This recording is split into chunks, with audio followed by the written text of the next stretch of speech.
Hey, everybody. Thanks for joining us today. This is a new chat with another veteran from ILM who has joined us for a new project. If you're watching this, you've probably seen our screen size Wampa wall bust, giant, larger than life, made to go with our tauntauns that hang on the wall. We currently have a limited edition of just 50 pieces that are available, and a big part of that is my guest today, Mr. Howie Weed. Howie. Nice to Hey, meet how you. you doing? Thanks for having me. Absolutely. Thanks for being here. Uh, hmm for folks at home, Howie was not just involved in the team that made the costume, and we'll get into that a little later, but also played the character in the special edition of the film. And he hmm signed the plaques for this very limited 50-piece signature editions. In the midst of the Phantom Menace being greenlit and written by George, and there's like an art department building designs and things, like the ranch was alive. There were Yeah. lots of people working there. And I think George saw the opportunity. Let's get the ball rolling on a complete restoration of the other three films. And let's put these shots in there that I was never happy with and never able to get what I wanted.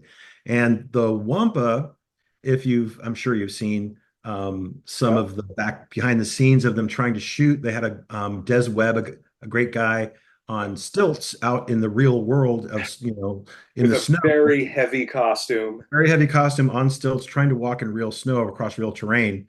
And it was, it'd take maybe 1.5 steps, and then that was as far as you could get. And they had erected a big kind of structure that he could hold on to the last second. Then he'd try to walk again, and he would fall and fall. So they were never able to get those shots. And I think that's when they knew that they were going to have to start shooting around, not being able to see the Wampa the way that they really wanted to see him. Yeah. And it was a sacrifice that George made, and like tried to, editorially create, do the Jaws thing where it's scarier if you Right. don't. So, which, was pretty effective. Ben Burt's sounds were like scary, Yeah. and you got it. It's hanging upside down. He's like a piece of meat, and the thing is going to come and get you. So, but George had this idea in his head where he just wanted to see it, Yeah. and he called us together in a meeting where he wanted to talk about the Wampa Cave and being able to see the Wampa. And I got it in my head that how we could fix this whole thing with a guy on stilts is just not do a guy on stilts and just miniaturize the cave. Yeah. So I took one of those little posable wooden puppets, and I Mhm. put it in a pose, and I super glued all the joints so they wouldn't move. And then I took just water-based clay, like pottery clay, and I sculpted half the creature on one side. So you could sort of turn it and see like how a human's proportions would fit inside the proportions of the creature suit. Yeah. And I put some baking soda on it to look like snow, whatever I could think of. It had to be done in like, half a day. Of And then course. then there was the meeting. And I brought it with me to the meeting. There's me and this little thing, and it was all the key players at ILM because it was George. And he talked about it, and he said, okay, um, what I really want to get is I want to get a view of this thing from like a distance about how far away it would be from Luke, and I just want the audience to feel startled, like, oh, Right. this is bad This is news. what got him. Yeah. Yeah, this is bad. And so they talked about doing it CG. And I think Dennis was curious in exploring a furred creature. The only thing they had done up to that point was in Jumanji, the tiger, the CG or Mm, lion, CG lion that was walking around. So that was an example of like fur that could be right. accomplished at the time. So this would be an all Still, furry creature. yeah. Yeah, I mean, for its time, every time, I mean, just the fact that you could do something that even resembled fur Yeah. in close up was kind of like monumental at the time. Right. I think Wally B was like the only other thing that had anything that Oh, approached yeah. fur on it. So that was kicked around for a minute, and I remember George saying, "Well, I just want audiences to feel startled." And I remember Steve Williams was there, Spaz, and he said, "Well, some of them bids for CG creatures are kind of startling." And everyone kind of laughed, and I think that broke the tension. And George looked down at my character, and I said, "Well, we could do it as a guy in a suit and just make the cave smaller." This is like an idea of like how a guy would fit into those proportions. And I think George was already sort of shutting me down, like, okay, kid, okay, okay. And he said, okay, we can do it as a guy in a suit. And inside I was like, yes, it's going to be a guy in a suit. Awesome. And then we went moved on to other business, other parts of the film. But that was the kind of the turning point right there. I've seen that mock-up, that maquette, I guess you would call it. I'm Um, stunned it exists because it's it just pottery clay. it's amazing. I've had a couple things that were pottery clay that just air dried just right and didn't fall to pieces. It's rare, but this is a miraculous piece, and it's still in almost perfect condition. You know It's what I at the did? archives. At the last second, I mixed up the two-part urethane, uh, casting urethane, and I painted it with that because I knew that would set like Yeah, that boom. probably is what held it together all this time. The Yeah, clay it had nowhere to probably would have go. got, yeah, it probably would have disintegrated. So Because it does. It has a little bit of like a sheeny shell to it. I thought it was that's just all that, paint. that's That's all that your stuff. thing. Yeah, urethane. That's Um, great. Yeah, no, we know that one well. We've examined it. We've been up close with that thing. It's really cool. and that urethane will contaminate with water. So I air dried it with a hair dryer as far as I could go, and then I mixed it as long as you thought you could possibly mix something, and I could feel it getting warm. And I'm like, okay, now, and I kind of put Yep, it on there, and it I like have been there. that Yeah. that Yeah, otherwise it would just foam up on you. yeah, and it lucked out and it worked out. I thought even if it foamed up a little bit, that might be kind of cool. Um, but that kind of got us a budget and some shop space and the green light to go build the thing. And again, it was still kind of slow. A lot of people were waiting for Star Wars to come back, but that was a ways off. Phantom Menace was still a ways off. So this was kind of like an in-between project we could do before Phantom Menace really took off. And talk about a fun gig, big furry monster in a suit. Like that's Mhm. that's outstanding. It What's was great. It was great. what were your first steps from there? So you've mocked this up. Uh, are who's this team? How many people are there, and what are you doing? There was Carol Bauman, who was been a model maker there for quite a while, and she was also an alumni of Chris Wallace Inc. And we had brought her on for Congo, and she had worked on a bunch of other creaturey type things. Hmm. Um, she and then Mark Siegel, who was brought on for Ghostbusters 2.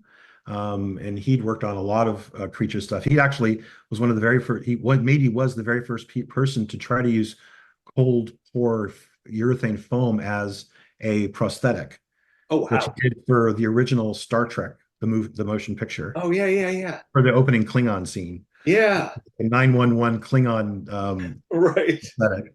And then we had Annie Polland, who had been at ILM and worked on all the original Star Wars films and was like instrumental in like locating bits and pieces of Star Wars costumes if you still needed them to replace them. And so she was fantastic, and she knew everything about seamstressing, and she could build, any kind of cloth fabric suit you could imagine. And then that was the core team right there. It was just um, those three people and myself that were working on it full time every day. And how many? I mean, this is not just carving up one head for a cantina puppet. How long? How long did you guys have to do this? And how This was much of like, that time did you take? I wish I could remember exactly. Like, Yeah. I think it must have gone on for a couple of months Okay. at least. Yeah. And I think the first step was ordering the care because that was going to take, months and Yeah. months and months. Yep. And so we didn't know. And it comes from the UK, and it was like this very expensive thing to Hmm. order. And then they did a life casting of me so that Uh-huh. we had a form to build this thing on. A full body cast. Full body, yeah, full mounted with pipes that go into a base so it Yep. could stand, and you could take the arms off and twist the legs off if you needed to. Do you still Um, have it? You set it up in like a room in the house so that no I burglar doesn't wish, I come. wish that So got used on Ghostbusters too, how as did well. you how did you get picked to be in the suit? Well, we were, working on hands and feet and a helmet that would suspend the mask over the face, and starting to rough in, the suit part of it. But really, we needed to like have fittings Yeah. and like put the whole thing together at some point. So I remember walking down the hallway in ILM proper in the heart of the beast, and up came Dennis Muren, and he was going to be the main visual effects suit for that Wampa sequence. Mhm. And so I said, hey, Dennis, we're getting to a certain point. We're going to need to, I guess, find a casting agent and maybe deal with Screen Actors Guild. I don't know. And pay for a guy to fly up here when we need him for multiple fittings and put him in a hotel and feed him and pay him his rate. And he's like, yeah. And I said, or I could do it. And he just looked me up and down. He went like, all right, you can do it. I was like, thanks, Dennis. Uh, Dennis doesn't look people up and down. He only looks down and down because Yeah, he's down and down. right Yeah, angle. exactly. But No, he knew where I was going with that that before was a I. very clever presentation. Well played, sir. Yeah. So, and I had known people who'd done suit work before, and they always had these really grueling stories, like something to survive. And you do it for the glory of being the guy in the suit. And Yeah. so I had never been like, I hope I get to be in a suit someday. That would be, I want to be a suit guy. But when this But came up, I'm like, well, if there's ever a reason to be the guy in the suit, this is it. So I'll put up with whatever. at this point, and it's so funny because I have a future question written in my notes. I'm like trying to read my notes from far away, and I have to Mhm. uh, um, but there is a note that's it's about being in the suit, and the last line just says, "Or was it just surviving?" Yeah, Yes, but certain point. do you, at this point, were you a Wampa fan going in at all? I thought the Wampa was really cool. It's a really cool moment. Phil's Wampa that pops up and takes down the Tauntaun. That was a really cool design. Yeah. And as soon as we started the project, I said, "Well, I think this gives us permission to have a day at the ranch, don't you? Where we go visit Phil's Wampa and take a bunch Got of it. photographs." So we had it set up, and uh, there was a wall on the phone. This is back before cell phones or anything. Right. So someone said, "Hey, Howie, pick up the phone. We got Right. the guy at the ranch. He can tell you what the deal with it is." And I'm like, "Deal with it? It's up there, right?" And I pick up the phone, and they're like, "Hey, Howie, so here's the story. The Wampa is going to be here tomorrow, and then it's being put in an acrylic case and being sent to Japan for a big museum Yeah. thing going over there." And I'm like, "Are you kidding? It has sat there for how many years? Yeah. No one's ever needed it for anything. The second we need it as reference, you're going to take it and send it to Japan." He goes, "Yep. So if you want to see it, you better come up quick." So we went up there with like 35 millimeter film. ILM gave us some Nikons with film and everything, and we took, it can only take so many pictures of the same thing, but we unloaded pictures on it, and that was it. That was the only point at which we were allowed to actually see Phil's design, and we had books that had some frame by Yeah. frames. We had, of course, you couldn't have an iPad. Yeah. There wasn't a lot. Or There's not a no, lot of no, photos of you'd that. have to have a film projector or something. Right. So, so we had the blow-ups of the photographs that we'd taken, Yeah. done by the lab there at ILM, so no one could see what we were doing. Oh my God. And that was it. That was what we had for reference. So I don't know. It would have been interesting. I would have loved to have seen the sculpture of Mm. Phil's before he put fur on it, because the fur is a huge component of Oh, I his know it. character. And it has a certain character, and I don't think ours has the same character. And I really like his a lot. But if you had to, if I had to guess, take all the fur off of that, and what would you get? I don't know exactly. It's So, we figured that out. It took us some time. We actually found Phil had like one photo of the thing without fur on it, but uh-huh.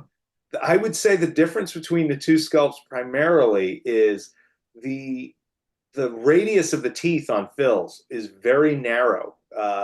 It's Oh, and it's a double row of teeth. He had oh, you're like kidding me. almost like a dog mouth with like then a secondary row of teeth in the front that he added, and It sounds it's a more like really unusual shape. the creep show. Uh, Almost, yeah, a little creature. fluffy. That's an Yeah, exaggeration of it, but like, yeah, if you were to put the two side by side, yours has a little more width and mass to it, and yeah. uh, But I mean, it's a faithful evolution of it. You look at it and you don't question that it's not the same beast. Like, No, certainly in no, a pop-up films context. totally. Yeah. But it's clearly, you clearly weren't taking inspiration from the Stuart Freeborn team one that was kind of real, almost puppy dog looking. I don't know if you've seen, Yeah, I've seen like photos of one that thing. photo. Yeah. Very I strange that's approach. that's why in the film that's the one where they're going like this as you're Yeah. running towards the Like there's camera. that one shot where he's doing that right at Luke, and Yeah. it's still even in the special edition, but he's like, I Yeah. got this here. This works. So I think yeah, I think that even at the time they were like, well, this isn't working, but we need something. So put your hands over your face and be menacing. Listen, that was a clever solution. Uh, Yeah.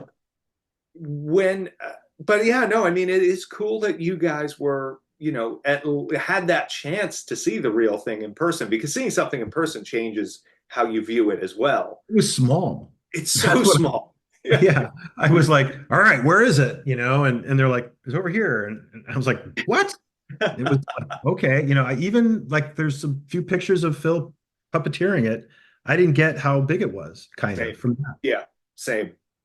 Um, uh, the when you're doing this build, so you have a few phases. You're in clay. You have someone else who's stitching together a muscle suit, I assume, over your body form to change Yeah, the we were all talking about Gorillas in the Mist. How this is going to be better than Gorillas in the Mist. shape. But it's always so funny. You do all this work on your muscle suit and how things are going to move and flow, and then the fur goes on, and you've got 8 inches of yak hair over you, and It it's is, yeah, there we exactly. go. That was a big challenge actually. Once we finally got the fur on there, we knew we were, going to start really seeing the creature realized.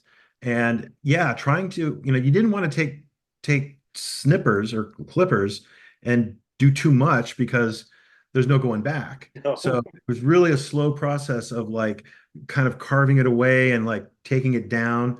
But ultimately, what we did is we used a lot of product in the Yeah, hair so yeah, that you could kind of sculpt it with your fingers and it would sort of it wouldn't look like a fluffy. It would look like wet and dirty and that kind of a feel to it. yeah, yeah. Yeah. It's funny. I was just somebody was just asking us for more behind the scenes shots of when we're doing ours. But when we first put the fur down on the first of this one, uh, and you've got just floof of 7-8 inch long hair. Uh, Hmm. and ours is a monocrylic, but it's on a four-way stretch backing, a very similar movement to it. We do some texture treatments on it too to give it a bit of that yaki feel.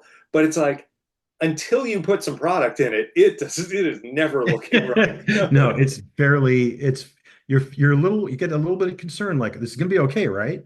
And then we had the idea of like it's gonna have some yellow. It's gonna have Yeah, something coming off as like a polar bear that's eating a seal, where the grizzle and stuff is still going down the chest, but we didn't want to go too far because then we can't go back and clean it off.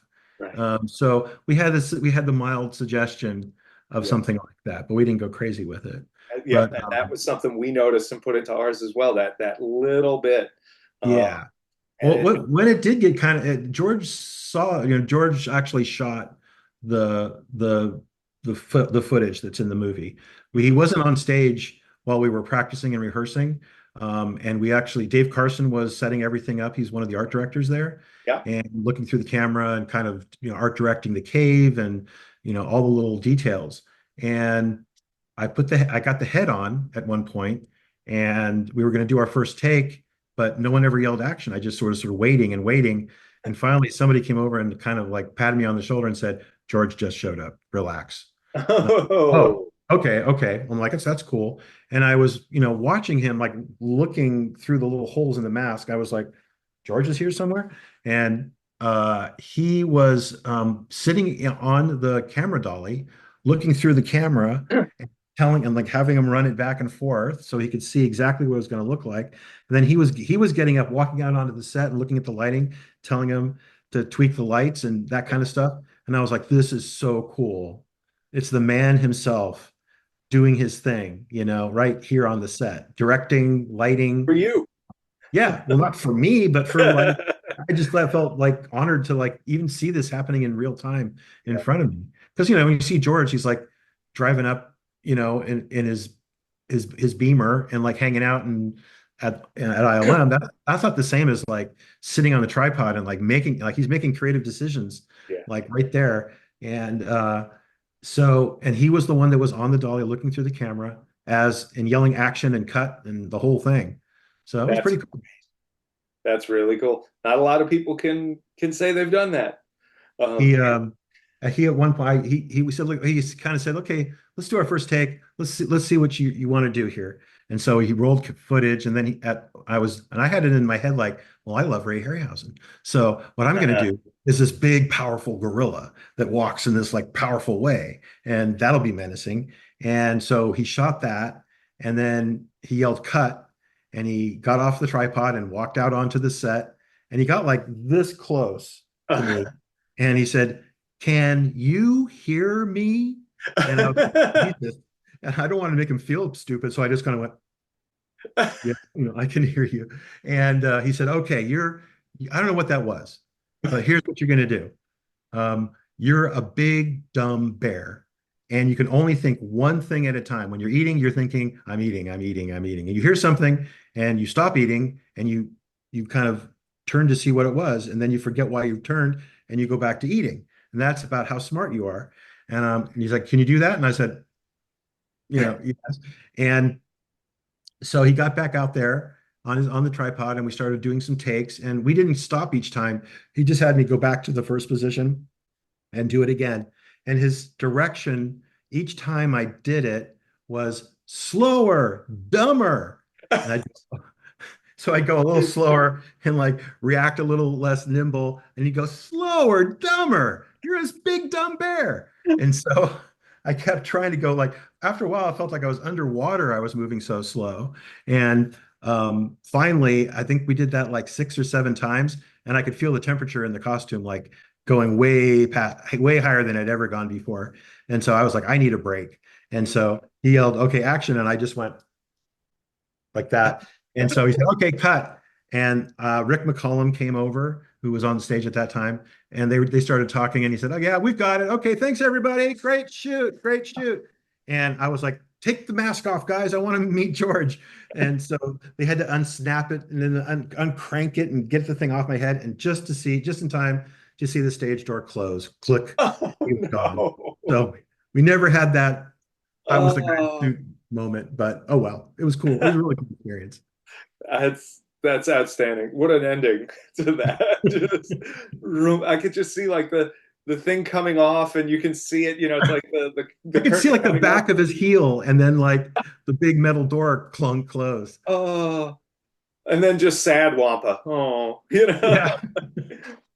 Oh, do you feel the Wampa as a role has given back to you over the years?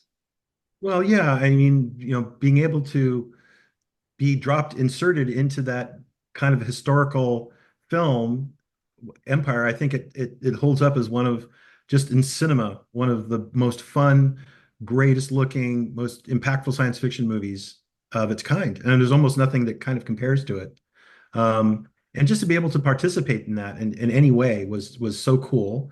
And I meet lots of people. Like I sometimes go to science fiction conventions and I'll sign some autographs. And I meet people who like have embraced Star Wars as like the whole way that their family communicates, and it's like part of their DNA. And I talk to them. It's really passionate, and they really appreciate getting some time to talk about their impressions and where they were when Star Wars opens and how they view it and everything. So yeah, it's been a way to like meet fans who have like-minded and want to talk about that stuff too.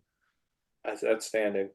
It really is something how Star Wars, as a whole, I think gives back to all of us, whether you're a fan, whether you're someone who has worked on it directly, on the originals, on the special editions, on the sequels, on the prequels, now on the TV shows and some of the stuff we've been involved in, or the theme parks even. It's just this incredible thing to have happened and to It's keep happening and to be continuing to happen. It's the only film I've ever worked on, Empire Special Edition, where I can enjoy it as a fan of the movie and as somebody who worked on it. Yeah, And I look at it through two separate lenses, yeah. and I can enjoy it either way. Incredible. I Yeah. can't think of a better way to put an end to this. Howie, thank you so much for taking all this time to chat tonight, man. This was a lot of fun. Yeah, I had a great time too. I feel like we could probably do another one of these and go like 3 hours and probably still not run out of things to talk about. But Well, well, I next time will. I'll tell you about buckets full of slime and blood and how they jam that into my face for the I shoot. am so ready for that. Thank you. And thank you to everyone who is watching at home. Please remember to like and subscribe. This is all your typical YouTube wrap up stuff. And please check out regalrobot.com. And if you want to learn more about the Wampa replica we did, it's on the site now. Thanks, everyone. Have a great day. Howie, thank you again, sir. My pleasure.